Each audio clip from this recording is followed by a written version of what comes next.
There's an alarming financial crisis spreading through communities in every corner of America. From our largest cities to our smallest towns and villages, the American taxpayer is under siege.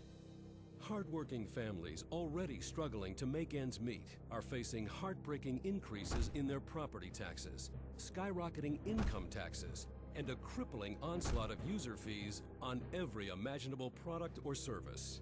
State governments and local municipalities are facing financial difficulties of their own and are responding the only way they know how, with more taxes. We can all work together to help ease this crisis if we're committed to eliminating a major part of the problem: wasted tax dollars. And we don't have to look far to find the waste. It seems to be spiraling out of control, often with little concern from some elected officials. While some of our leaders choose to ignore the problem, there's a growing level of resentment simmering beneath the surface of the issue. Many taxpayers are demanding leadership and action now. I'm tapped out on taxes. Everywhere I turn, I'm getting nailed for more. And honestly, I'm tired of denying things for my family just to pay more in taxes. I know that taxes fund government and community services. I get that, but I really resent my tax dollars being wasted. It makes me furious. They're my tax dollars. They're wasting my money. I mean, come on, can't they do the job right the first time? So what's the solution? We can begin by applying some basic common sense. By doing things right the first time and focusing on providing greater taxpayer value. A good place to start eliminating the waste is on public projects funded by taxpayer dollars, such as schools, roads, and libraries. This can be achieved with a responsible bidding ordinance. It's no secret that taxpayer value soars when a community has a responsible bidding ordinance. It's a resolution adopted into a public body's procurement codes that specifies certain criteria a contractor must meet in order to be eligible to perform work on behalf of that community.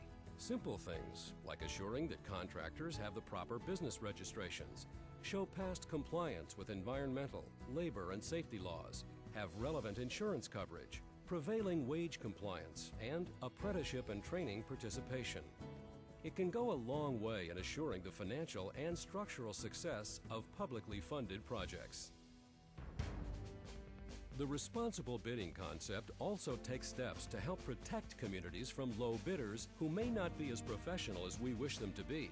Without a responsible bidding ordinance, taxpayer-funded projects are automatically awarded to the lowest bidder.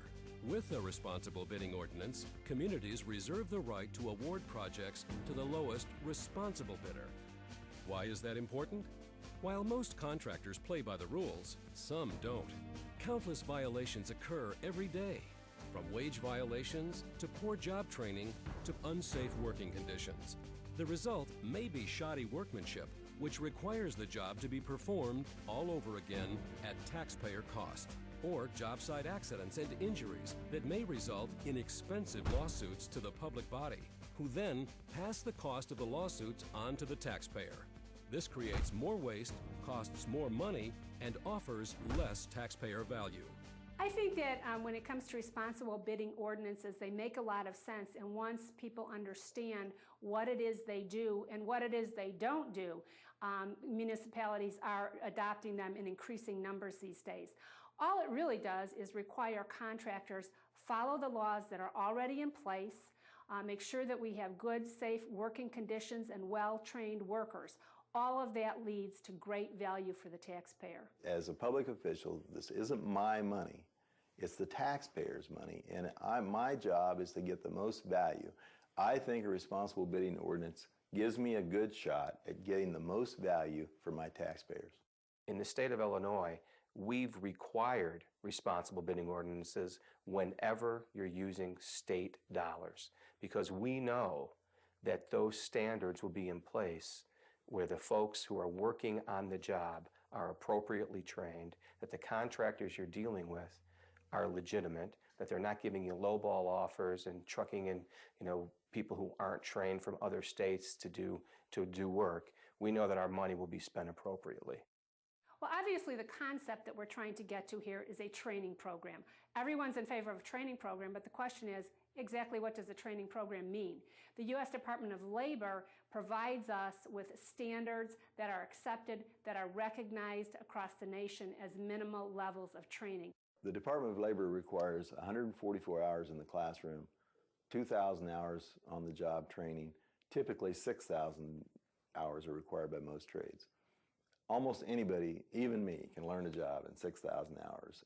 Well, oftentimes I think the inclination of a municipality or even an individual homeowner is to go with the lowest bid, period, the end. Sometimes it's a mistake to look only at the bottom line. There's other things you need to look at. You need to look at if the contractor has well-trained workers who can complete the job to the level you expect it to be done. Whether or not that contractor is going to have safe workers, not only because it's important that people not get hurt, but that we don't have downtime from the project, that we don't end up with a lawsuit that costs even more money. So there are other factors that we as individuals consider when we're making a decision about who to hire, and consequently it makes sense for our municipalities to use other criteria as well. If you go to somebody that doesn't know how to repair your Ford truck and fixes your Ford truck and hands you a bill for it and says, okay, now your Ford truck is repaired, but he doesn't know how to do that, doesn't know how to repair the truck, and you've got to take it to another dealership or someplace else next week, what have you gained? You haven't gained anything. You don't have the use of your truck. You have to pay more money, and you should have gone to the right place at the right time, but you tried to save a few dollars. It hurts the taxpayer because, especially in a public building, you're talking about tax dollars that build libraries, build schools, and that's the money that comes out of the pocket of any person that contributes to property tax. If they're trained safely, they won't get hurt in the first place and they won't be on the hospital. The people that pay the bill typically are the taxpayers. They're paying it through work comp, or they're paying it through their tax base that covers the emergency rooms. Somehow or other, the taxpayers are going to pay for that. Why wouldn't we all want our workers as safe as possible? Why wouldn't everyone want to be able to? You ought to be able to go to work in this country. You ought to be able to go to work and go home that night to your family without being injured or killed.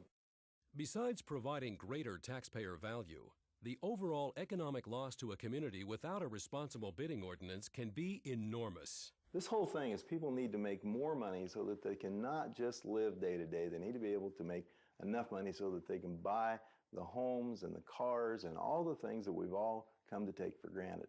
If you work for less and less dollars on the job, you're just getting by, and just getting by isn't how this country got where it is.